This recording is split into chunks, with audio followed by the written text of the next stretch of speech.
بسم اللہ الرحمن الرحیم۔ مسلمان نبوی کردار کا مظاہرہ کریں۔ مولانا سید سلمان حسینی ندوی صاحب کا خطاب اہل بھٹکل کی ویب سائٹ bhatkalis.com اور urduaudio.com میں پیش خدمت ہے۔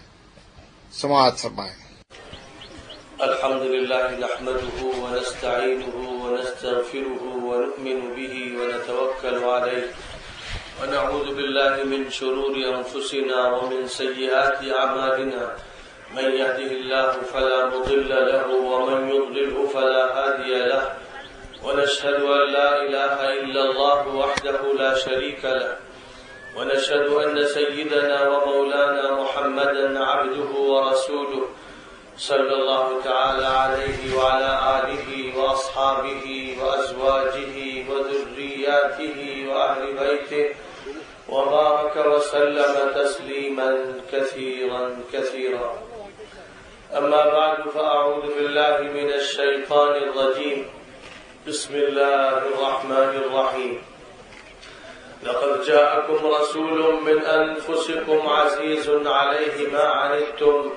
حريص عليكم بالمؤمنين رؤوف رحيم فإن تولوا فقل حسبي الله لا إله إلا هو عليه توكلت وهو رب العرش العظيم۔ بزرگان محترم،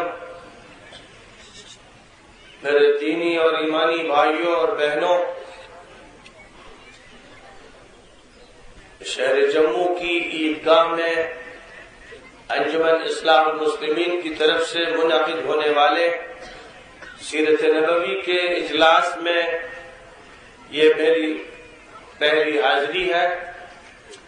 میں اس پر اللہ تعالیٰ کا شکر ادا کرتا ہوں اور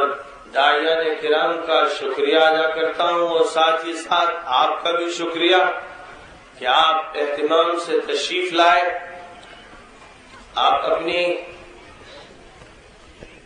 محبت اور اپنے تعلق کا جو رسول اکرم صلی اللہ علیہ وسلم کی ذات گرامی سے ہے اظہار فرماتے ہیں۔ ظاہر ہے کہ اللہ تعالیٰ نے ہم پر اور آپ پر یہ انعام فرمایا، بلکہ پوری انسانیت پر انعام فرمایا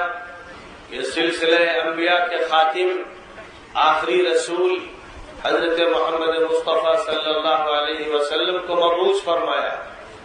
ارشاد فرمایا: لقد من اللہ علی المؤمنین اذ بعث فیہم رسولا من انفسہم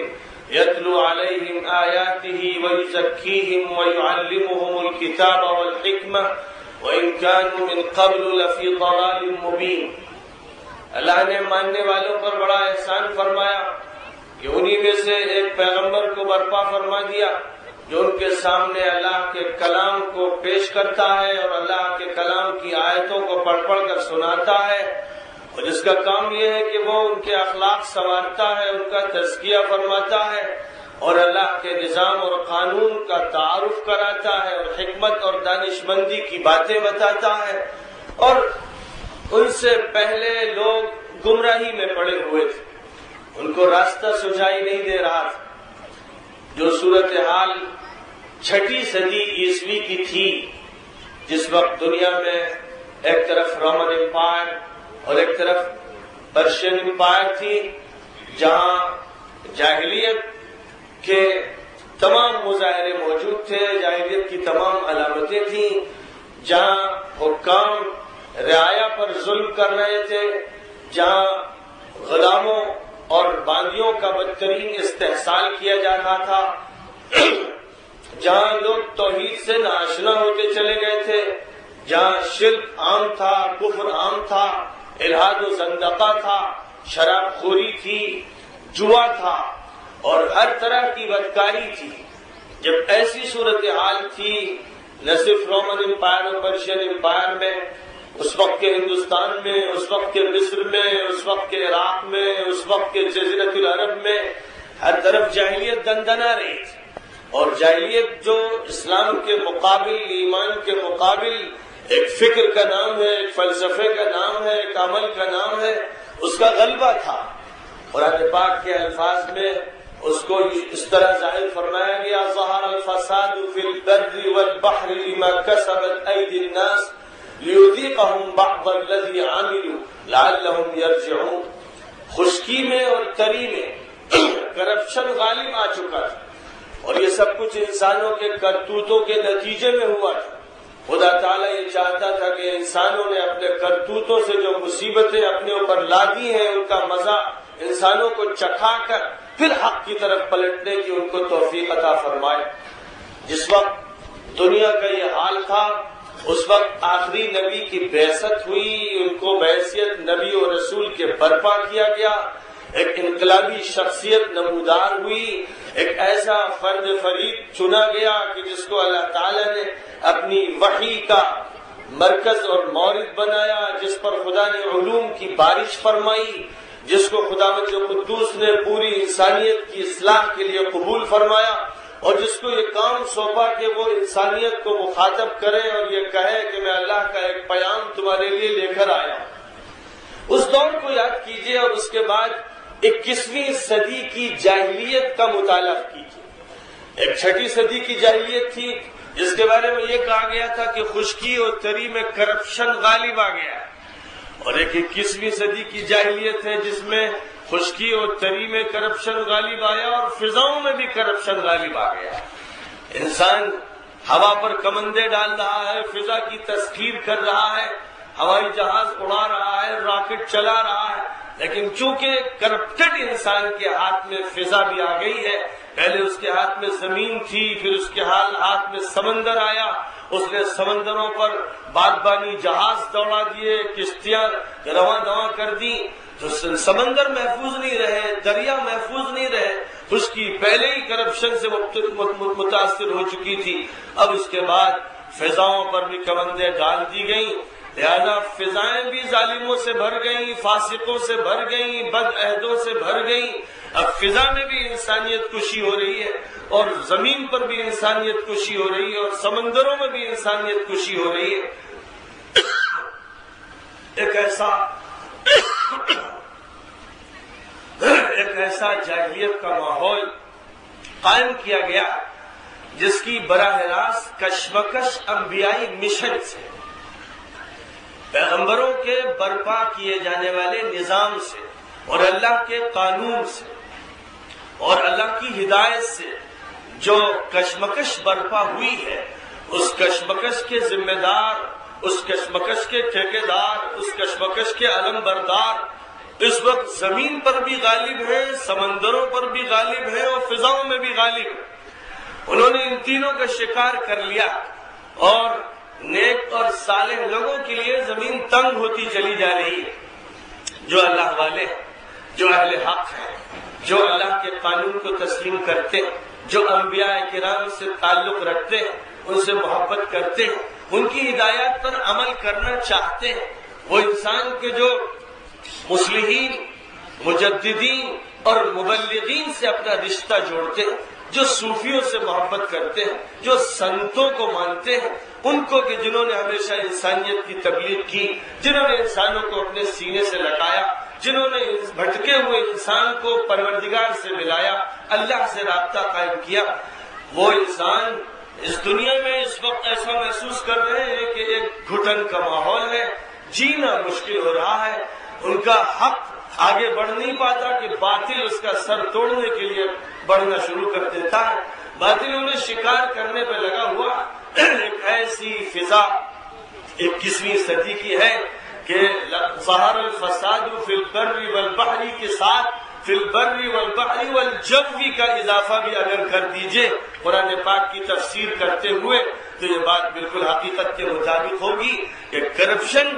زمین پر بھی غالب اور سمندروں پر بھی غالب اور فضا میں بھی غالب. کرپشن کی حکمرانی ہے، ملکوں میں کرپشن،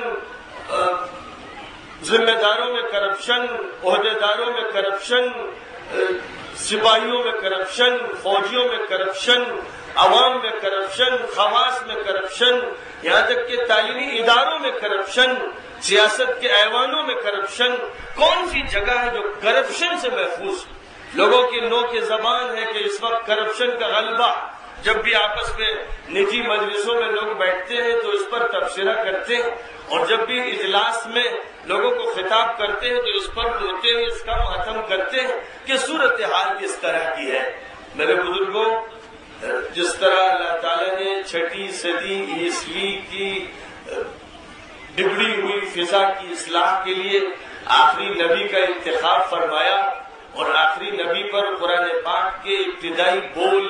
اس طرح غار حرا میں نازل فرمائے،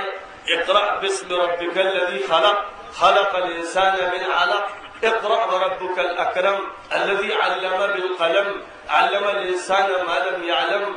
پڑھیے اپنے پروردگار کا نام لے کر، اپنے پروردگار کی ذات و صفات پر یقین رکھتے ہوئے اور اپنے پروردگار سے مدد لیتے ہوئے پڑھیے اس مالک اور خالق کے نام سے جس نے پیدا کیا، جس نے انسان کو خون کے لوچڑے سے پیدا کیا۔ پڑھیے اور آپ کا پروردگار آپ پر کرم فرمائے گا، نوازے گا، خوب نعمتیں عطا فرمائے گا۔ پڑھیے اس پروردگار کی نسبت سے جس نے قلم سے سکھایا، جس نے قلم کو ذریعہ تعلیم کا بنایا، اور جس نے انسان کو وہ سب کچھ سکھایا جس سے انسان واقف نہیں تھا۔ یہ سورۃ العلق کی 5 آیتیں ہیں جو پہلی وحی کے طور پر غار حرا میں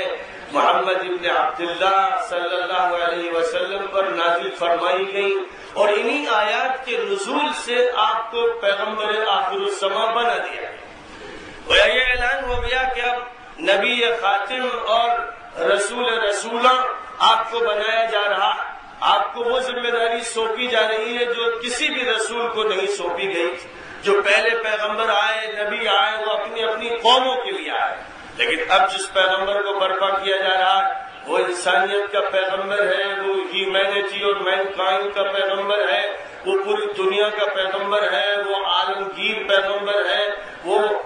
بین الاقوامی پیغمبر ہے، وہ ابیض اور اسود اور احمر، گورے کالے سب کا پیغمبر ہے، وہ دنیا کے تمام بر اعظموں کا پیغمبر ہے۔ یہ اعلان کرتے ہوئے بات کہی گئی تھی۔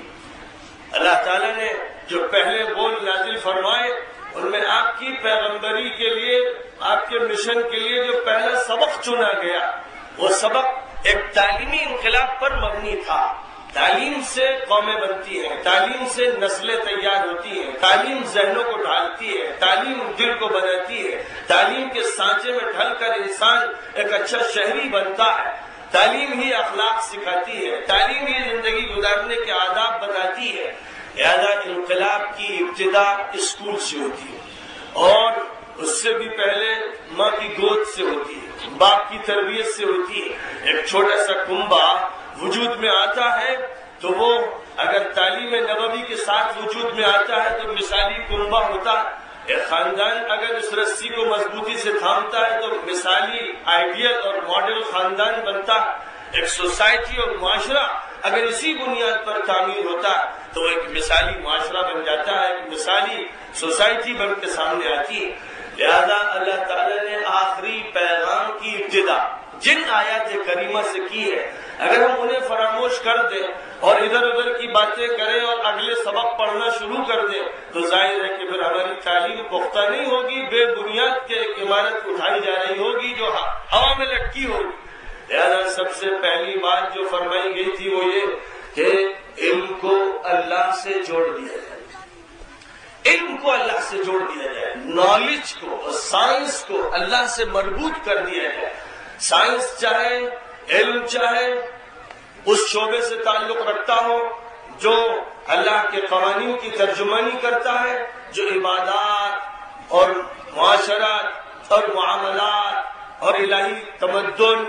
اور تعلیم و تربیت کے نظام کو بتاتا ہے، یا وہ علم کائنات کے کسی بھی گوشے سے تعلق رکھتا ہے، اس کا تعلق اخلاق سے ہو، یا اس کا تعلق زمین کے اندر کی دھاتوں سے ہو،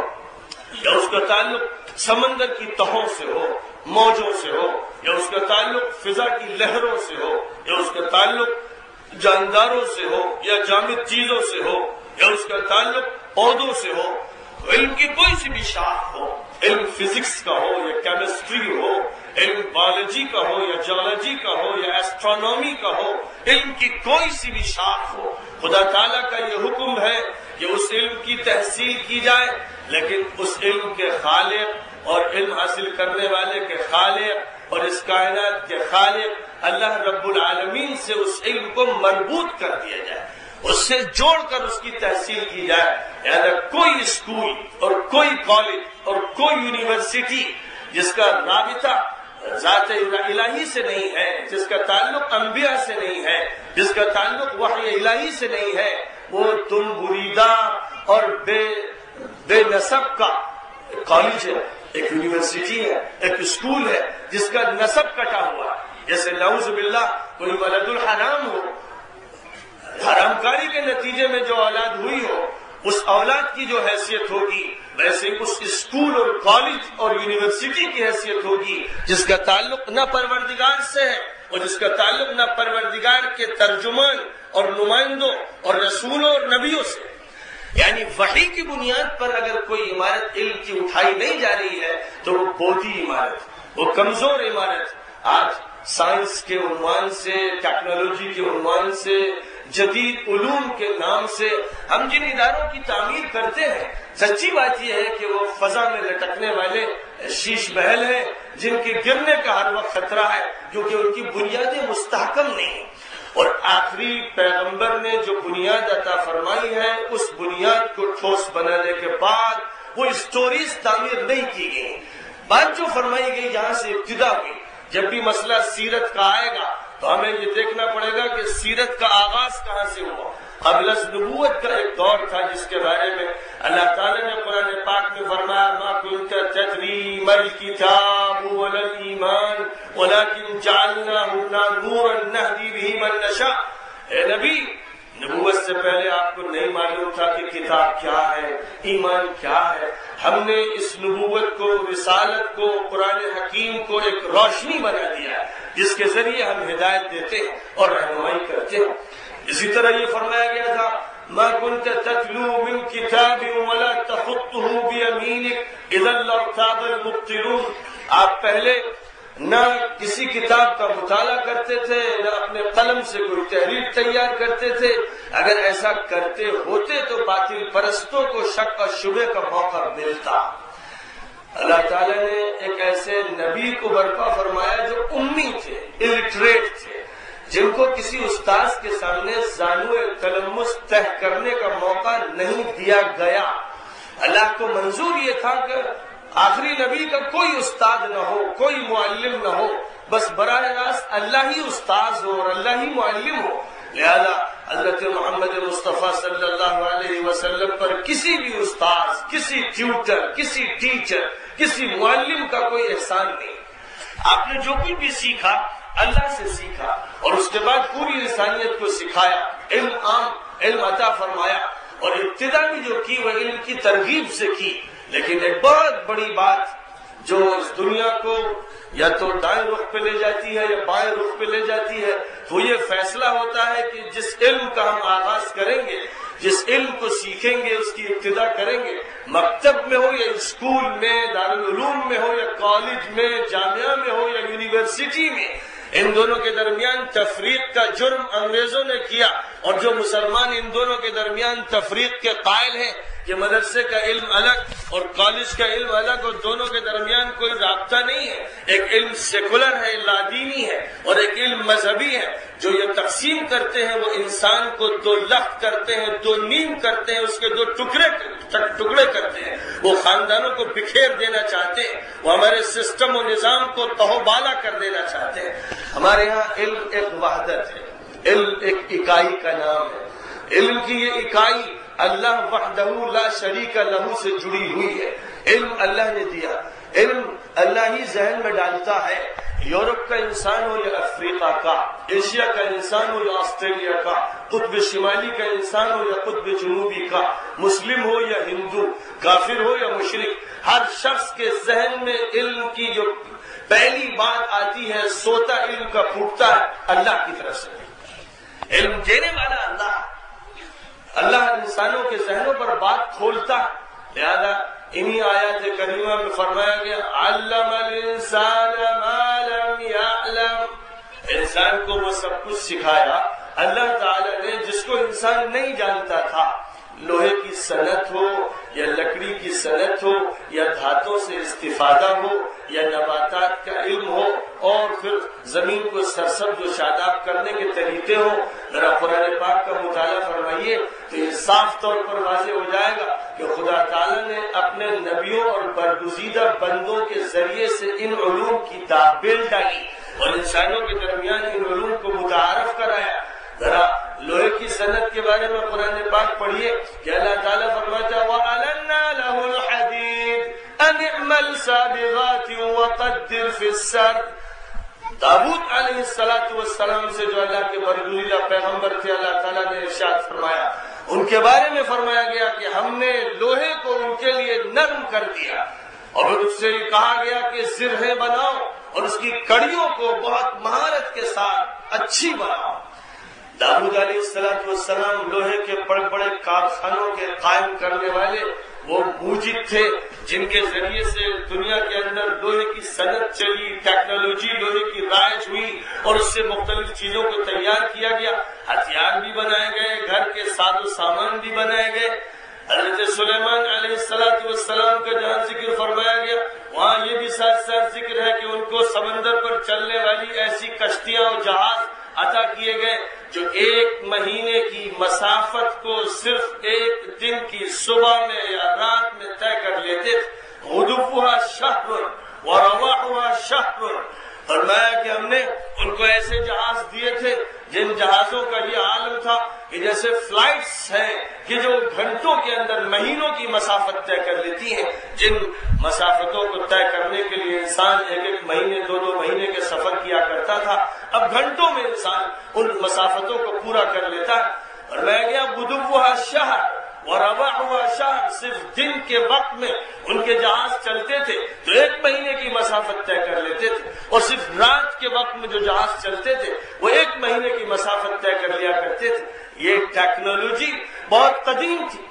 آج ٹیکنالوجی نے اتنا آسان کر دیا کہ یہاں بیٹھے ہوئے ہزاروں میل کی دوری پر کسی کو میسج دینا چاہیے تو سیکنڈوں میں اسے میسج دے دیجیے. کسی کے پروگرام کو, کسی کی بات کو ریسیو کرنا ہو تو سیکنڈوں میں اس کو ریسیو کر لیجیے. کسی کے فوٹو کو کیچ کرنا ہو تو اپنی اسکرین پر اس کے فوٹو کو لے لیجیے. اور ایک ہی وقت میں کسی ایک ٹی وی اسٹیشن سے کروڑ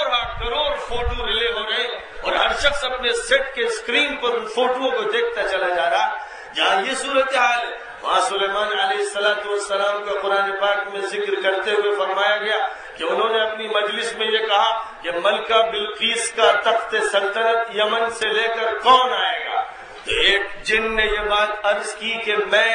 آپ کی مجلس کے برخاست ہونے سے پہلے اسے حاضر کر دوں گا. لیکن پھر دوسرا بولا جس کے بارے میں قرآن میں کہا گیا وَقَالَ الَّذِي عِنْدَهُ عِلْمٌ مِّنَ الْكِتَابِ أَنَا آتِيكَ بِهِ قَبْلَ أَنْ يَرْتَدَّ إِلَيْكَ طَرْفُكَ. ایک مجلس کا حاضر باش جس کے پاس کتاب کا علم تھا. الَّذِي عِنْدَهُ عِلْمٌ مِّنَ الْكِتَابِ, جس کے پاس الکتاب کا خاص علم تھا. اس نے کہا کہ میں پلک جھپکتے میں اس تخت کو حاضر کر دوں. بس یہ کہنا تھا کہ فَلَمَّا رَآهُ مُسْتَقِرًّا عِندَهُ قَالَ هَذَا مِنْ فَضْلِ رَبِّي لِيَبْلُوَنِي أَأَشْكُرُ أَمْ أَكْفُرُ. اس نے یہ بات کہی کہ پلک جھپکتے میں حاضر کر دوں گا اور حاضر ہو گیا. سلیمان علیہ السلام نے اس تخت سلطنت کو دیکھا کہ پلک جھپکتے میں اسے حاضر کیا گیا تو کہنے لگے کہ یہ میرے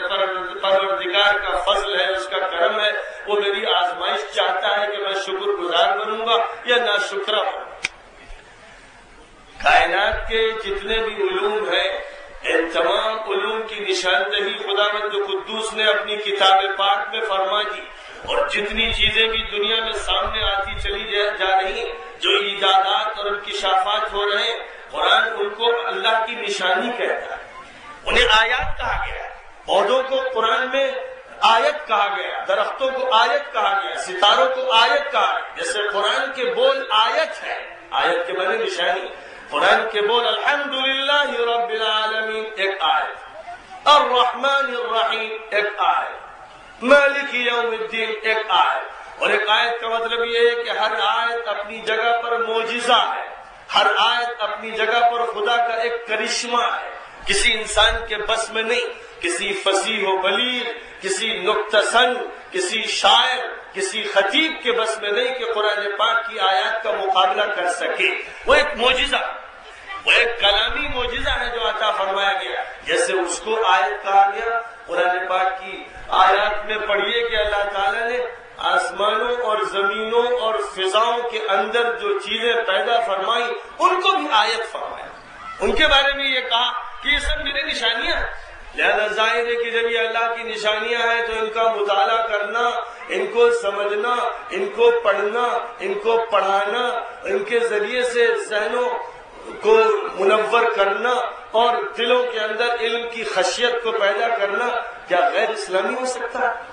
لہذا اسلامی تعلیم اور غیر اسلامی تعلیم کا ڈھکوسلا اور فراڈ اس قابل ہے کہ اسے ختم کر دیا جائے۔ 1947 کے بعد ہمارے اندر جو تبدیلی آنی چاہیے تھی افسوس ہے کہ نہیں ہے۔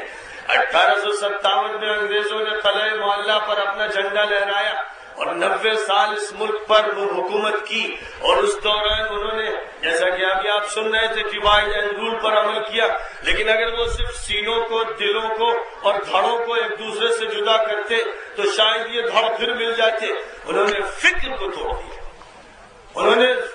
نقطۂ نظر کو توڑ دیا، انہوں نے علم کو توڑ دیا، انہوں نے علم کے دھاروں کو الگ الگ کر دیا، انہوں نے نگیٹو اور پازیٹو کرنٹ کو الگ الگ کر دیا۔ ظاہر ہے کہ اس کے بعد پھر کرنٹ ختم ہو جاتا ہے۔ جب دونوں کرنٹ ساتھ ہوتے ہیں تو بجلی پیدا ہوتی ہے اور بلب جلتے ہیں اور راڈ روشن ہوتے ہیں، اور اگر انہیں الگ الگ کر دیجئے تو ظاہر ہے کہ پھر نہ بجلی پیدا ہوگی نہ برقی رو دوڑے گی۔ بالکل اسی طرح علم دین اور علم دنیا،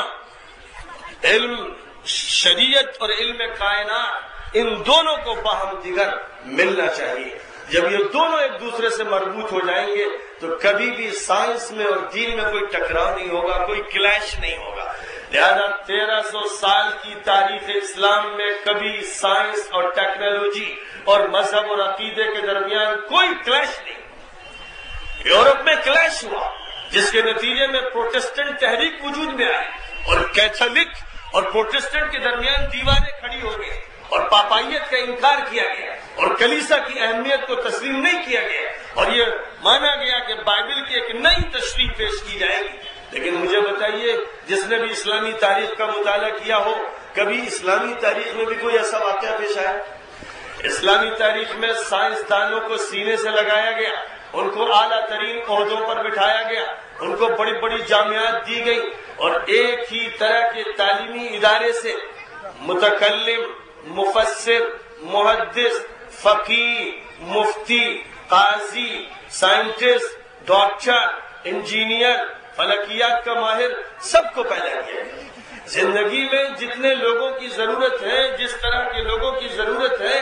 انسانیت کی خدمت کے لیے جن افراد کی حاجت ہے، ان سب کو جس درسگاہ میں، جس تعلیم گاہ میں تیار کیا گیا، وہ تعلیم گاہ اقرأ بسم ربک کے ذریعے سے وجود میں لائے گی۔ تو میرے بزرگوں، اگر یہ بات کفرستان میں ہو تو شاید قابل قبول ہو یا درگزر کر لیا جائے، لیکن اگر یہ بات جموں کشمیر میں ہو، اگر یہ بات مسلمانوں کے بیچ میں ہو، اگر یہ بات اس ماحول میں ہو جو ماحول آقا نامدار حضرت محمد مصطفیٰ صلی اللہ علیہ وسلم سے مانوس ہو چکا ہے، جس کا ان سے رشتہ ہے، جس کا یہ کہنا ہے کہ وہ ماحول ان کی امت سے جڑا ہوا ہے، جس کا یہ معاملہ ہے، اس کے لیے کسی طرح یہ جائز نہیں ہے کہ علم کی شاخوں کو کاٹ دیا جائے اور علم کے درختوں کی قطع و برید کی جائے اور علم کی اکائی کو توڑ دیا جائے۔ تو سیرت نبوی صلی اللہ علیہ وسلم کا سب سے پہلا انقلابی سبق سورۃ العلق کی ابتدائی آیات میں بیان کیا گیا ہے،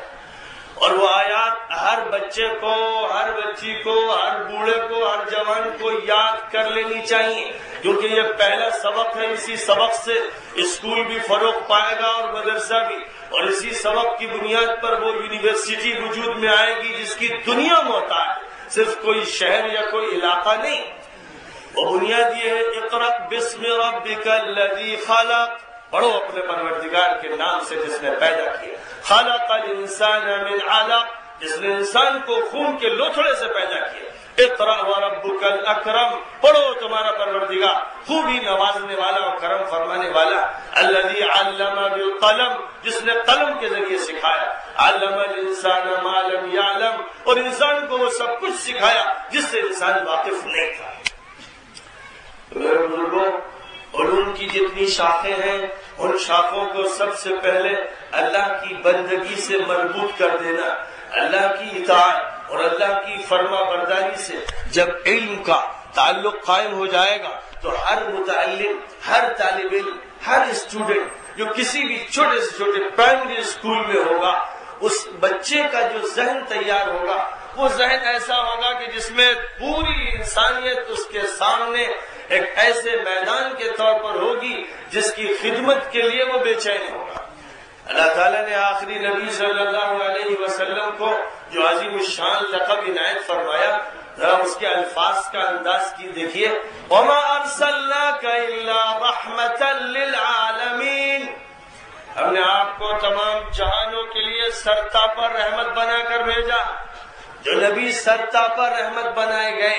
جو نبی پوری انسانیت کے دکھ و درد کو مٹانے کے لیے تشریف لائے، جو نبی پوری انسانیت کی تعمیر کے لیے آئے، جو نبی گمراہوں کو ہدایت دینے کے لیے آئے، جو نبی جاہلوں کو پڑھانے کے لیے آئے، جو نبی مظلوموں کو ظلم کے شکنجوں سے آزاد کرنے کے لیے آئے، جو نبی غریبوں کے لیے آئے، مسکینوں کے لیے آئے، یتیموں کے لیے آئے، جو نبی پوری انسانیت کو اعلیٰ ترین اخلاق عطا فرمانے کے لیے آئے، جو گری پڑی ہوئی انسانیت کو معراج کی بلندیوں پر پہنچانے کے لیے آئے، وہ نبی جو دلوں کو جوڑنے کے لیے آئے، وہ نبی جنہوں نے تمام انسانوں اور تمام برادریوں اور تمام رنگوں اور تمام قسم کے انسانوں کے درمیان ایک وحدت اور ایک اکائی قائم فرما دی، وہ نبی جنہوں نے حجۃ الوداع میں سن 10 میں عرفات کے میدان میں اس کا اعلان فرمایا، اے لوگوں سن لو، تمہارے خاندانوں اور آباء و اجداد پر فخر و غرور کو خدا تعالی نے مٹا دیا ہے. سارے کے سارے انسان آدم کے بیٹے ہیں، آدم کو مٹی سے پیدا کیا گیا ہے. کوئی فضیلت کسی عربی کو، کسی اجمی پر، کسی گورے کو، کسی کالے پر حاصل نہیں ہے. یہ اعلان دنیا نے کبھی سنا تھا؟ UN کو چارٹر تیار کیا گیا اور فرمائیے تو حضور پاک علیہ الصلوۃ والسلام نے جو معاہدے فرمائے، جو بیانات فرمائے، انہی کا ایک ہلکا سا عکس ہے. انہی سے کچھ استفادہ کیا گیا تو ایک چارٹر بن گیا. انسانیت کے لیے کچھ اصول بنا دیے گئے، لیکن افسوس ہے کہ وہ اصول بھی بالائے طاق رکھ دیے جاتے ہیں اور فائلوں میں رکھ کر الماریوں میں بند کر دیے جاتے ہیں. لیکن وہ نبی تشریف لائے تو انہوں نے ایسے اصحاب، ایسے افراد تیار فرما دیے کہ جو صرف سننے والے نہیں تھے، جو صرف سبحان اللہ کہنے والے نہیں تھے، جو صرف آپ کے بیانات میں کبھی کبھی شریک ہونے والے نہیں تھے، بلکہ انہوں نے آپ کے اس پیغام کو لیا اور یہ فیصلہ کیا کہ جب آپ پوری انسانیت کے نبی ہیں تو ہر انسان کے کان تک آپ کی بات پہنچانا ہماری ذمہ داری، ہر دل کے قفل کو کھولنا ہماری ذمہ داری، ہر ذہن کی پھانسوں کو نکالنا ہماری ذمہ داری، ہر شخص کے دکھ کو دور کرنا ہماری ذمہ داری. اور واقعہ یہ ہے کہ پھر مراکش سے لے کر انڈونیشیا تک اور ازبکستان سے لے کر چائنا کے آخری بارڈر تک اور جنوبی افریقہ سے لے کر یورپ کے شمال تک کوئی جگہ ایسی نہیں رہ گئی جہاں اللہ کے وہ بندے جو محمد عربی علیہ الصلوۃ والسلام کے زیر تربیت رہے، یا جو زیر تربیت رہے ان کے زیر تربیت رہے، یا جو ان کے زیر تربیت رہے ان کے ذریعے سے جن کو تربیت ملی، انہوں نے ہر جگہ پہنچ کر یہ صدا سنا دی، سارے انسان برابر ہیں، سارے انسان اللہ کے بندے ہیں، سارے انسان انبیاء کرام کے مخاطب ہیں، سارے انسان حضرت محمد صلی اللہ علیہ وسلم کے امتی ہیں، اور حضور کا تعلق تمام انسانوں سے ہے. ان کا حال یہ ہے کہ وہ ایک ایک فرد کے لیے راتوں کو روتے ہیں، دن کو تڑپتے ہیں، بے چین رہتے ہیں کہ اسے جہنم سے کیسے بچا لیا جائے، اسے جنت میں کیسے داخل کر دیا جائے. اللہ نے فرمایا تھا آپ سے کہ کہہ دیجئے قل یا ایھا الناس انی رسول اللہ الیکم جمیعا، کہہ دیجئے کہ تمام انسانوں میں تم سب کا پیغمبر. ایک تمام انسانوں یعنی کہا ایک مسلم قوم ظاہر ہے کہ اس وقت تو مسلم قوم تھی بھی نہیں. حضور پاک علیہ الصلوۃ والسلام جس وقت نبی کی حیثیت سے مکہ مکرمہ میں برپا ہوئے اس وقت تو مشرک تھے، کافر تھے، بے دین تھے، ملحد تھے. ان کے بیچ میں آپ کھڑے ہوئے اور یہ فرما رہے ہیں میں تم سب کے لیے بھیجا گیا، میں تمہارا پیغمبر ہوں، میں تمہاری اصلاح کے لیے اٹھا ہوں، میں تمہارے پٹکے پکڑ پکڑ کر جہنم سے کھینچنا چاہتا ہوں، میں تمہیں جنت لے جانا چاہتا ہوں. یہاں تک کہ اللہ تعالیٰ کو یہ کہنا پڑا لعلك باخع نفسك على آثارهم إن لم يؤمنوا بهذا الحديث اسفا. اے نبی کیا آپ اپنا کلیجہ شک کر دیں گے، اپنی جان ہلاک کر دیں گے ان کے پیچھے کہ یہ لوگ بات نہیں مان رہے؟ نبی کا عالم یہ کہ یہ لوگ بات نہیں مان رہے، انہیں سمجھانے اور بتانے اور اپیل کرنے میں لگے ہوئے، ان کے لیے رو رہے، تڑپ تڑپ کے دعائیں مانگ رہے ہیں، ان کو اللہ سے ملانا چاہتے ہیں، ان کو سیدھا راستہ دکھانا چاہتے ہیں، اور اس مقصد کے خاطر اپنی جان گھلائے ہوئے، ہلکان کیے ہوئے. ایک بات اور بھی اچھی طرح یاد رکھی جائے کہ اصلاح اور نبوت و رسالت کے مشن کی تحریک چلانے سے پہلے مطالبہ یہ ہے نبی کے امتیوں سے، نبی کے نقش قدم پر جو چلنا چاہتے ہیں ان سے مطالبہ یہ ہے کہ پہلے خلق کی خدمت کی ذمہ داری سے فارغ ہو لیجئے، خلق کی خدمت کی ذمہ داری سے فارغ ہو لیجئے، پھر اگلی بات کہیے گا. یہاں تک کہ نماز کی دعوت دینا، زکوٰۃ کی دعوت دینا، روزے کی دعوت دینا، حج کی دعوت دینا اور دینی بہت سے کاموں کی دعوت دینا یہ بعد میں ہے اور خدمت پہلے. حضور اکرم صلی اللہ علیہ وسلم پر ابتدائی آیتیں جب غار حرا میں نازل ہوئی تو آپ کا جسم ہل کے رہ گیا، آپ پر کپ کپی طاری ہو گئی، جسم سے پسینہ بہنے لگا، بمشکل پہاڑ سے اتر کر گھر تشریف لائے اور حضرت خدیجہ رضی اللہ تعالی عنہا جو زوجہ مطہرہ تھی گھر ان کے پہنچ کر پلنگ پر گر گئے کیونکہ اب جسم میں قوت بھی نہیں تھی اور کہنے لگے کہ خدیجہ مجھے کمبل اڑا دو. انہوں نے کمبل اڑا دیا، حضور نے آرام فرمایا. آرام کے بعد پھر آپ نے اپنا ماجرا سنایا کہ میں غار حرا میں تھا، مجھ پر اس طرح کی باتیں نازل ہوئی، ایک وجود میرے سامنے آیا اور اس نے مجھ سے اس طرح کی بات کی اور میں نے یہ جواب دیا. پھر اس کے بعد میرے جسم پر لرزہ طاری ہو گیا، دل کپکپانے لگا، جسم سے پسینہ بے تحاشا بہنے لگا، میں کسی طرح یہاں پہنچا. تو حضرت خدیجہ رضی اللہ تعالیٰ عنہ جو 15 سال سے حضور کی زوجیت میں تھیں بے ساختہ بول پڑی، ان کی زبان سے جو جملے نکلے ہیں محدثین نے، راویوں نے، مورخین نے ان جملوں کو ریکارڈ کر لیا، وہ جملے محفوظ کر دیے گئے. حضرت خدیجہ نے اس وقت کہا کلا واللہ لا یخزیک اللہ ابدا انک لتصل الرحم وتحمل الکل وتکسب المعدوم وتعین علی نوائب الحق. کہنے لگی حضرت خدیجہ اللہ تعالیٰ ہرگز آپ کو رسوا نہیں کرے گا، چونکہ آپ رشتوں ناتوں کا خیال کرتے ہیں، آپ مسکینوں غریبوں کی مدد کرتے ہیں، آپ بے روزگاروں کو روزگار سے لگاتے ہیں، آپ تمام بنی حالوں کے لیے ملجا و ماوا ہیں، جو نادار ہیں آپ ان کی امداد فرماتے ہیں، اور جو بے سواری کے ہیں انہیں سواری پر لے لیتے ہیں، اور حق کے راستے میں کسی پر کوئی مصیبت آن پڑتی ہے تو آپ اس کی امداد کے لیے آگے بڑھتے ہیں. یہ باتیں حضرت خدیجہ نے کہی تھی. ان باتوں میں کہیں یہ نہیں ہے کہ آپ بہت سجدے کرتے ہیں اور آپ بہت لمبی رکعتیں پڑھتے ہیں. ظاہر ہے کہ پہلی وحی تھی، ابھی نماز فرض بھی نہیں ہوئی تھی،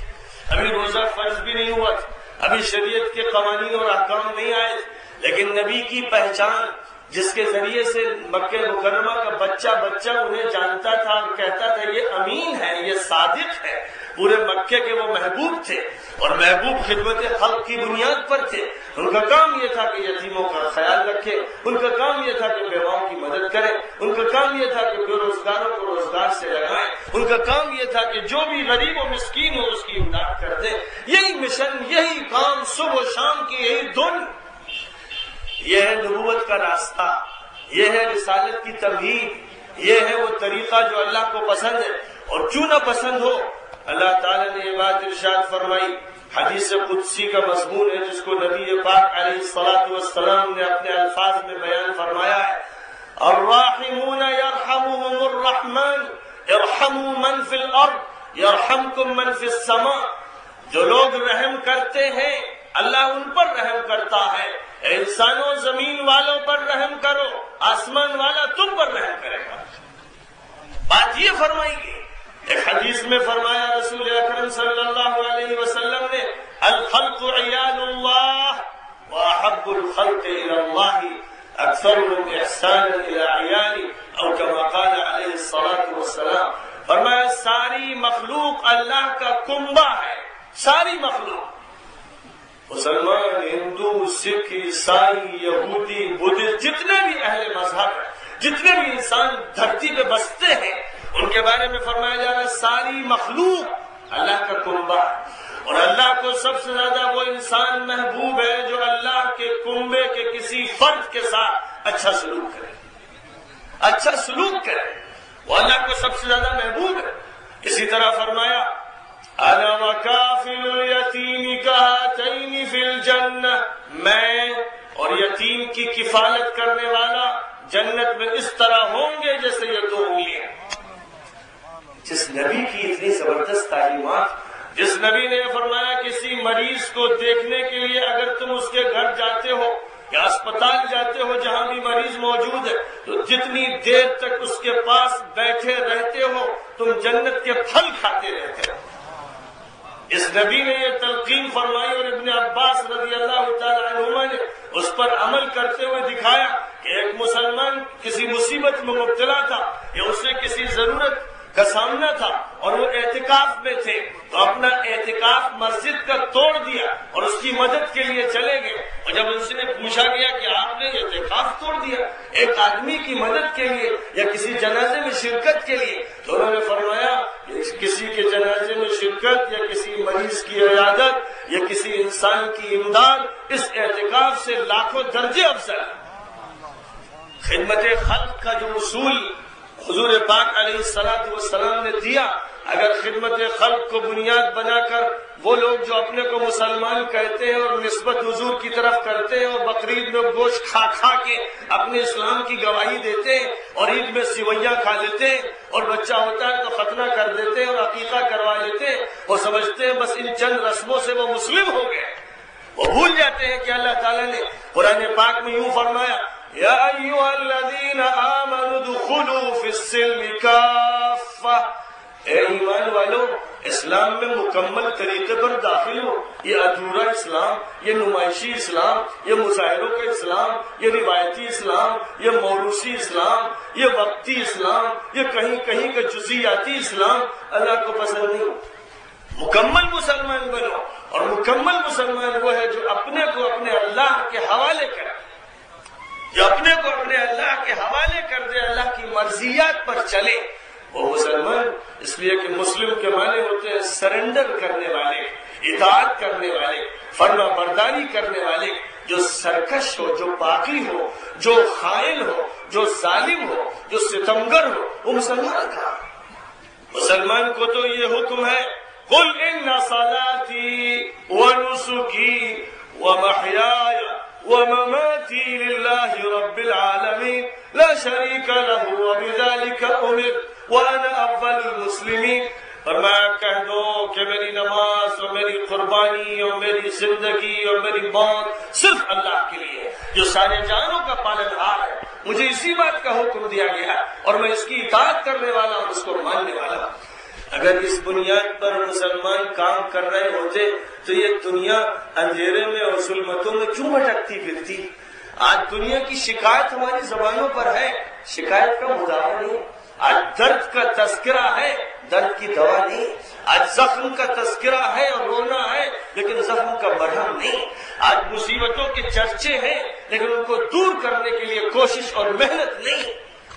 مسلمانوں پر یہ ذمہ داری ڈالی گئی ہے کہ دنیا میں کسی انسان کو بھی کہیں بھی تکلیف پہنچے تو ان کے دل میں ٹھیس لگے، ایسا لگے کہ جیسے کانٹا مجھے چبھویا جا رہا، یہ محسوس ہو، اور کسی بھی انسان کو ظلم کا نشانہ بنایا جائے تو مسلمان تڑپ جائے، اس لیے کہ اس پر یہ ذمہ داری ہے کہ پوری دنیا میں وہ امن بھی قائم کرے، اخلاق بھی پھیلائے، توحید کو بھی عام کرے، انبیاء کے مشن کو بھی عام کرے، اخلاق بھی پھیلائے اور انسانیت کا صحیح سبق خود بھی پڑھے اور دوسروں کو بھی پڑھائے۔ میرے بزرگوں، ریڈ کراس والوں نے تو دنیا میں کچھ کام کر کے دکھایا، ریڈ کریسنٹ والے کہاں چلے گئے؟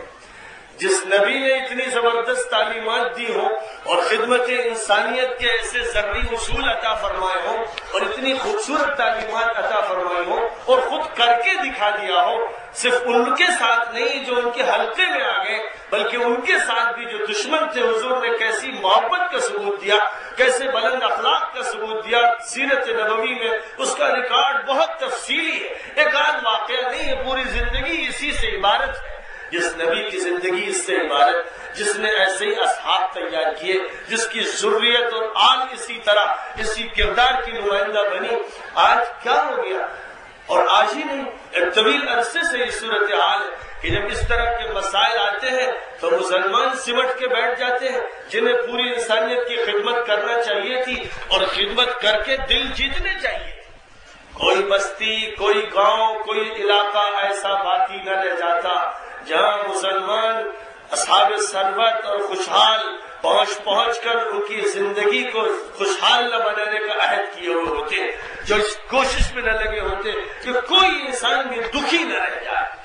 یہ بات اگر واضح ہوتی، سامنے آتی، صرف سائن بورڈ پہ نہیں، ہماری آنکھوں سے محسوس کی جاتی، ہمارے چہرے پر اس کے اثرات ہوتے، ہماری محنت و کوشش اس کو بتاتی، تو پھر ہر مسلمان، واقعہ یہ ہے کہ ایک ایسا مثالی نمائندہ بنتا کہ لوگ اس کو چومتے، اس سے پیار کرتے، جس طرح لوگوں نے چوما تھا محمد بن قاسم کو جنہوں نے سندھ فتح کیا، لیکن نبوی اخلاق کی جھلک ان کے اندر تھی۔ جب سندھ چھوڑ کر وہ گئے تو ہندوؤں نے ان کے اسٹیچو بنا کر پوجا کی کہ یہ تو بھگوان ہے۔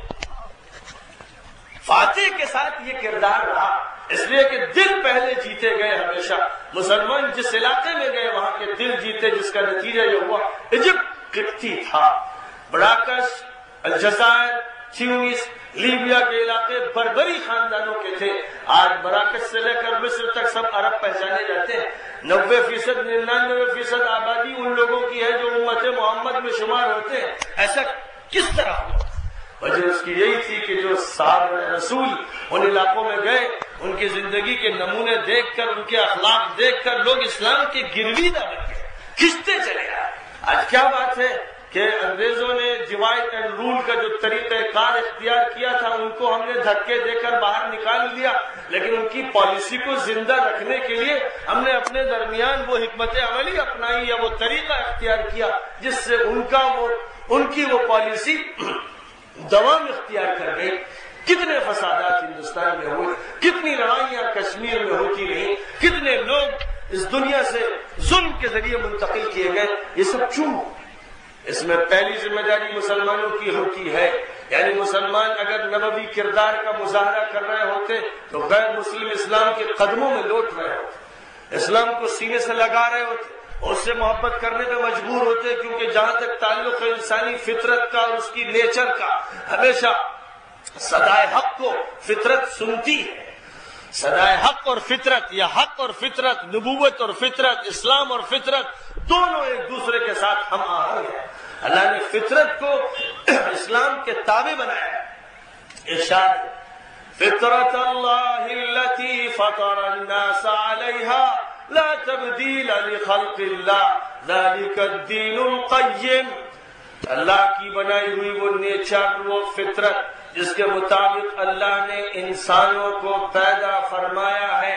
وہی ہے دین قیم، یعنی درست اور راست دین۔ تو دین میں اور فطرت میں کوئی فرق نہیں ہے۔ دین کو حوا بنا کر پیش کرنا، دین کو مصیبت بنانا، دین کو تشدد کے ساتھ جوڑ دینا، دین کی نمائندگی کڑواہٹوں کے ساتھ کرنا، یہ دین کی سچی ترجمانی نہیں۔ دین ایسے ہی ہے جیسے پانی پیا جائے، دین ایسے ہی ہے جیسے سانسیں لی جائیں، دین ایسے ہی ہے جیسے سردی اور گرمی سے بچنے کے لیے لباس پہنے جائیں، دین ایسے ہی ہے جیسے کوئی بھی فطری عمل بے ساختہ اور بے تکلف اور بغیر کسی بوجھ کے کیا جائے۔ اللہ نے دین کو آسان بنایا ہے، اسے مصیبت اور دشوار بنانا یہ ہماری طرف سے تحریف اور انحراف ہے۔ فرمایا گیا ان الدین یسر ولن یشاد الدین احد الا غلبہ فسددوا وقاربوا. دین بہت آسان. یہ نبی پاک علیہ الصلوۃ والسلام فرما رہے ان الدین یسر، دین بہت آسان ہے. فرمایا کہ جو بھی دین کے ساتھ کشمکش کرے گا وہ مغلوب ہو جائے گا، یعنی خود ہی شکست کھائے گا. اس لیے کہ وہ بے طریقہ اختیار کرتا. حضرت ابو موسیٰ اشعری اور حضرت معاذ ابن جبل کو حضور صلی اللہ علیہ وسلم نے مدینہ منورہ سے جب یمن روانہ فرمایا تو ارشاد فرمایا کہ تم وہاں جا رہے ہو، اہل کتاب عیسائیوں اور یہودیوں کا بھی سامنا کرنا پڑے گا. تو آپ نے یہ تلقین فرمائی یسرا ولا تعسرا وبشرا ولا تنفرا وتطاوعا ولا تختلفا. دونوں تم لوگ آسانی پیدا کرنا، دشواری مت پیدا کرنا، خوشخبری دینا، نفرت مت پیدا کرنا، آپس میں مل جل کر رہنا، اختلاف نہ پیدا کرنا. اس نصیحت کے ساتھ ہوگا. اور ظاہر ہے کہ اس نصیحت کے ساتھ بھیجنے کا یہ نتیجہ ہوا کہ پورا یمن حلقہ اسلام میں داخل ہوا. اور یہ بات ایسی ہے کہ جو بات کے دور میں بھی چلتی رہی کیونکہ جو طرح ڈال دی تھی آقا نامدار محمد مصطفیٰ صلی اللہ علیہ وسلم نے، اس طرح پر، اس راستے پر اور ڈگر پر مخلصین چلتے ہی رہے. جب سمرقند میں مسلمان فوج پہنچی اور بغیر دعوت دیے شہر میں داخل ہو گئی تو حضرت عمر ابن عبدالعزیز کے پاس شکایت لے کر ایک باشندہ آیا اور انہوں نے ایک چھوٹے سے پرزے پر صرف یہ لکھ دیا کہ چیف کمانڈر صاحب فوراً شہر کا تخلیہ کر دیں اور فوج کو باہر نکالیں، اور اس کے بعد پہلے اسلام کی وضاحت کریں، دعوت دیں. لوگ قبول نہ کریں اور لڑنے مرنے پر آمادہ ہوں تو ان سے پھر معرکہ آرائی مول لیں. یہ پرچہ جیسے ہی کمانڈر ان چیف کے پاس پہنچا تو اس نے آرڈر دیا کہ تمام افواج شہر چھوڑ دیں اور باہر آئیں. جس وقت مسلم فوج نے سمرقند کے شہر کو چھوڑا تو مورخین کا یہ بیان ہے کہ پورا سمرقند اپنی آبادی کے ساتھ باہر نکل پڑا. وہ فوج کے پیچھے جب چل رہا تھا اور فوج کے اس منظر کو دیکھ کر اتنا متاثر تھا کہ اسی دن پورا شہر سمرقند اسلام میں داخل ہوا. ایک وقت میں پورا شہر اسلام میں داخل ہوا. یہ تاریخی ریکارڈ. تو میرے بزرگوں، ہم لوگوں نے جو طریقہ کار اختیار کر لیا سیاسی نوعیت کا یا عسکری نوعیت کا یا اپنی انانیت کے مظاہرے کا یا اپنے مفادات کو سامنے رکھنے کا، اس سے اسلام کو بڑا نقصان پہنچا. آج اس بات کی ضرورت ہے کہ اس وقت پوری دنیا جو ہے وہ ظلم کی شکار، دنیا کی بڑی طاقتیں درندہ بن گئی ہیں، جس میں سر فہرست امریکہ. اور امریکہ کا اسرائیل کے ساتھ جو رویہ ہے پشت پناہی کا، وہ نہ صرف ظالمانہ ہے بلکہ بے انتہا خبیث کردار ہے جو کسی بھی شریف انسان کا یا شریف قوم کا کردار نہیں ہو سکتا. دنیا جانتی ہے کہ اسرائیل ایک حرام اولاد ہے. اس کا قیام ناجائز طریقے پر ہوا. اس نے زمین پر قبضہ کیا، لاکھوں انسانوں کو بے دخل کیا، ہزاروں انسانوں کو شہید کیا اور قتل و غارت گری مچائی. اس کے باوجود امریکہ کا ویٹو پاور استعمال کر کے اس کا ساتھ دینا، یہ امریکہ کی کمینگی ہے، یہ کمینہ پن اور اس کا نہایت ہی ذلت کا اور حقارت کا اسلوب و طریقہ کار ہے جس نے اسے پوری دنیا میں بدنام کر دیا. اور آخر میں جو کسر رہ گئی تھی بش نے اس کسر کو بھی پورا کر کے امریکہ کو ایک ذلیل ترین ملک بنا دیا. چمک دمک محلوں کی یا سڑکوں کے چوڑے پن اور 5 اسٹار اور 7 اسٹار ہوٹلوں سے کچھ نہیں ہوتا. انسانیت چمک دمک سے متاثر نہیں ہوتی. انسانیت اخلاق چاہتی ہے، انسانیت شرافت چاہتی ہے، انسانیت محبت چاہتی ہے، انسانیت الف اور انس چاہتی ہے، انسانیت قدریں چاہتی ہے، انسانیت اعلیٰ روایات چاہتی ہے، انسانیت بہترین تہذیب چاہتی ہے، انسانیت انبیائی مشن چاہتی ہے، انسانیت فکر آخرت چاہتی ہے. انسانیت اگر ان چیزوں سے مزین ہے تو وہ انسانیت ہے، ورنہ درندگی ہے، جانوروں سے بدترین کردار ہے. تو میرے بزرگوں، اس کردار کا جہاں تک تعلق ہے، ظاہر ہے کہ ہمارے تبصرے سے اور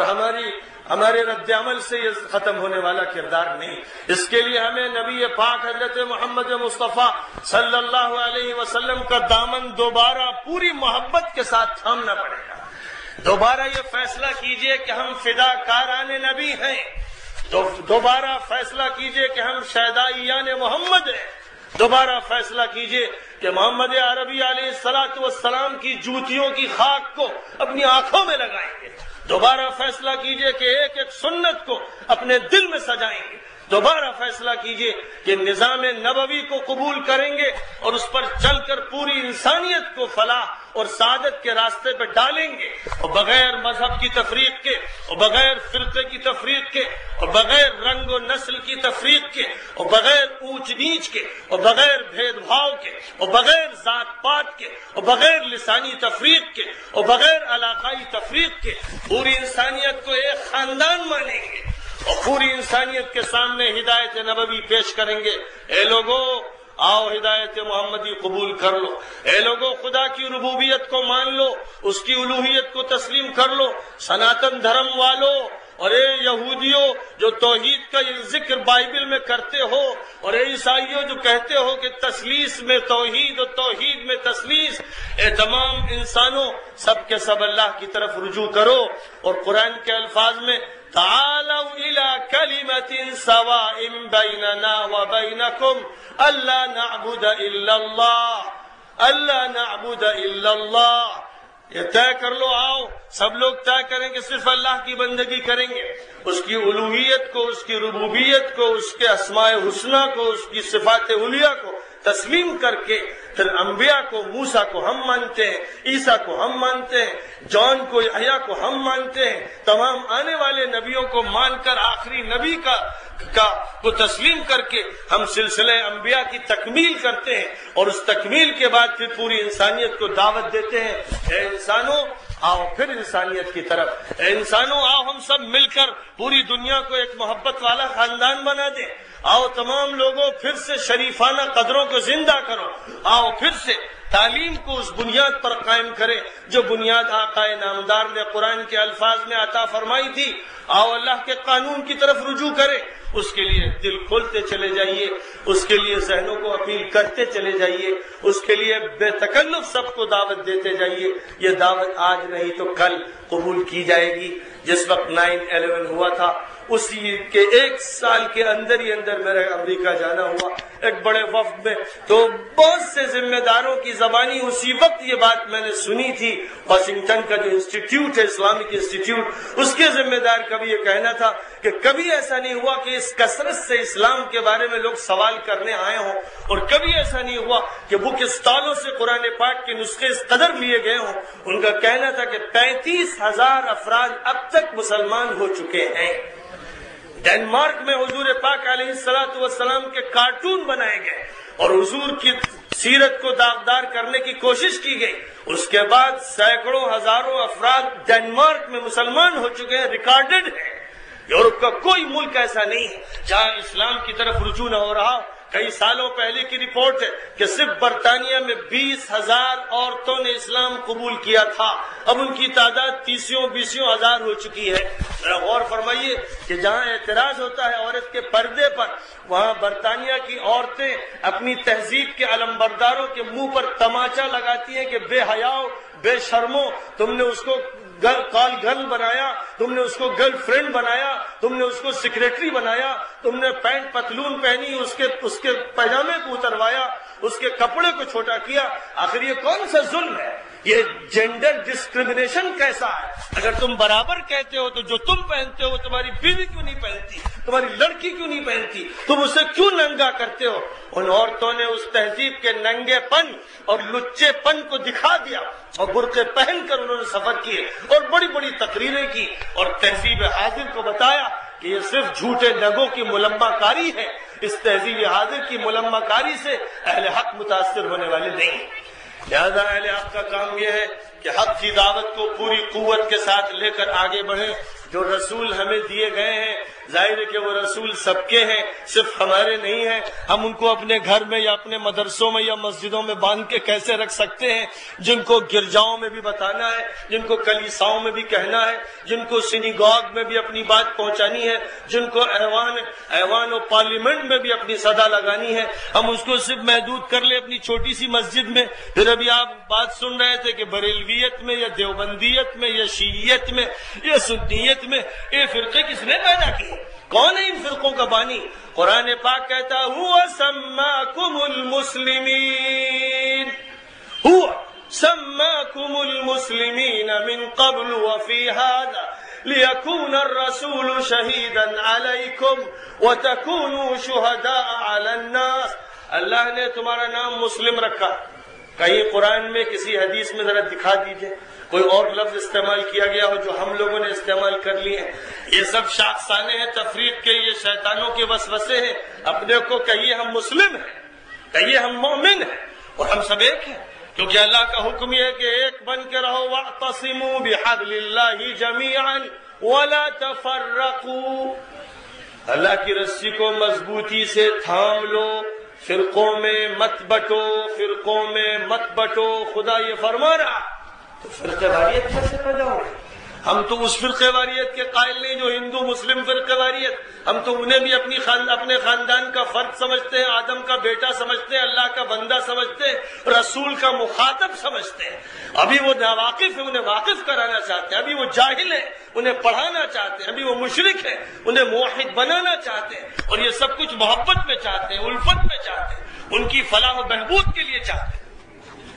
تو اللہ فرما رہا ہوا سماکم المسلمین من قبل وفی ھذا، پہلے بھی اللہ نے تمہارا نام مسلم رکھا تھا، اور اس قرآن میں بھی تم کو مسلم کے لفظ سے یاد کیا ہے، اور یہ سب اس لیے ہے تاکہ پیغمبر تمہارے سامنے حق کی گواہی دے، اور تم تمام انسانیت کے سامنے حق کے گواہ بن کے سامنے آؤ۔ میرے کشمیری بھائیوں اور جموں کے بھائیوں، میں اس دن کا متمنی ہوں جس دن ازبکستان کے سمرقند اور بخارا سے لے کر کوچین کی سرزمین تک دنیا آپ کے پیروں تلے آ جائے۔ وہ دن آنا چاہیے کہ جس میں آپ صرف کشمیر کشمیر کا شور نہ مچاتے رہیں۔ دلی آپ کی ہے، لاہور آپ کا ہے، ازبکستان آپ کا ہے، واشنگٹن آپ کا ہے، اور دنیا کے تمام ممالک آپ کے ہیں اگر آپ اللہ کے، اگر آپ اللہ والے، اگر آپ نبی والے، تو دنیا کا ایک ایک خطہ آپ کا ہے۔ وہاں صدائے حق بلند کیجئے، انسانیت کا سبق سنائیے، لوگوں کو سینے سے لگائیے، آنکھوں کا نور دیجئے، دل کا سرور دیجئے، ذکر الہی کی طمانینت بانٹیے، انسان کو ایک خاندان و کنبہ بنا دیجئے، اور اپنے پاس جو سرمایہ عظیم ہے اس کی دولت کو بانٹتے چلے جائیے۔ آپ دیکھیں گے کہ جوق در جوق لوگ دوبارہ اس دین حق کی طرف پلٹ کر آئیں گے۔ جیسے اللہ نے اپنے نبی سے فرمایا تھا فتح مکہ سے پہلے، اپنی آنکھوں سے تم دیکھو گے وَرَأَيْتَ النَّاسَ يَدْخُلُونَ فِي دِينِ اللَّهِ أَفْوَاجًا، تو مجھے بھی نبی کے امتی ہونے کے اعتبار سے یقین ہے کہ مستقبل ہمارا ہے، حق کا ہے، محمد کا ہے صلی اللہ علیہ وسلم۔ آج دنیا اگر انجان بنی ہوئی ہے، آج دنیا پردیسی بنی ہوئی ہے، تو در کل انشاءاللہ دربار محمدی میں امتی بن کر یہ دنیا حاضر ہوگی۔ اب جو لوگ بھی اس راستے پہ لگ جائیں گے اور دنیا کو پکاریں گے اور بلائیں گے، اللہ کے ہاں وہی نوازے جائیں گے۔ اللہ تعالی ہم سب کو اس کی توفیق عطا فرما دے کہ ہم دعوت محمدی کو عام کر دیں، اور اخلاق محمدی کو عام کر دیں، اور توحید کو عام کر دیں، اور اس پوری دنیا کو وہ اسباق پڑھا دیں جو اسباق انبیاء نے پڑھائے، اور آخری نبی نے اس اسباق کی تکمیل فرمائی۔ شریعت مکمل ہو گئی، دین مکمل ہو گیا، نظام مکمل ہو گیا۔ اب اس مکمل نظام کو پوری دنیا تک ہم پہنچا دیں۔ اللہ اس کے لیے ہم سب کو قبول فرمائے۔ وآخر دعوانا ان الحمد للہ رب العالمین، وصلی اللہ تعالی وسلم علی خیر خلقہ محمد وعلی آلہ واصحابہ اجمعین برحمتک یا